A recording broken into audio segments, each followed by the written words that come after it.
السلام علیکم میرے پاکستانیوں، جیسا کہ آپ لوگ جانتے ہیں کہ کچھ دنوں پہلے ایک چھوٹی سی معصوم بچی 7 سال کی معصوم بچی چیز لینے کے لیے گئی تھی ایک دکاندار کے پاس، اور اس دکاندار درندے نے،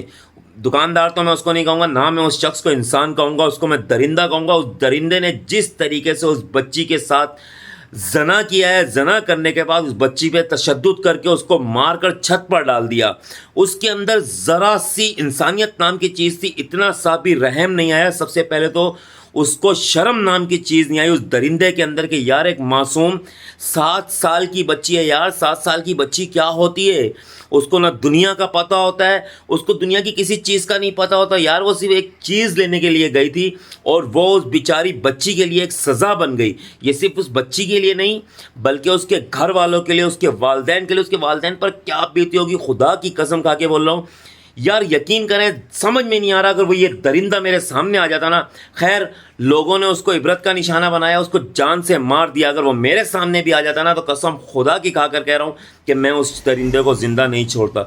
یار ایک 7 سال کی بچی کے ساتھ ایسا کرتے ہوئے اس میں شرم نام کی چیز نہیں آئی یار۔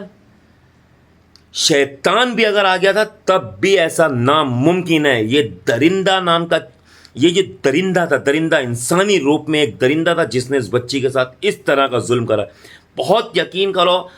ایسا غصہ آ رہا ہے مجھے اس شخص کے اوپر، اس درندے کے اوپر، کہ اس کو لٹکا دینا چاہیے تھا، کم سے کم پورا 1 ہفتہ اس کو لٹکا کے رکھنا چاہیے تھا تاکہ دوبارہ کوئی شخص ایسا سوچے بھی نہیں، اپنے دماغ میں بھی نہ لے کر آئے۔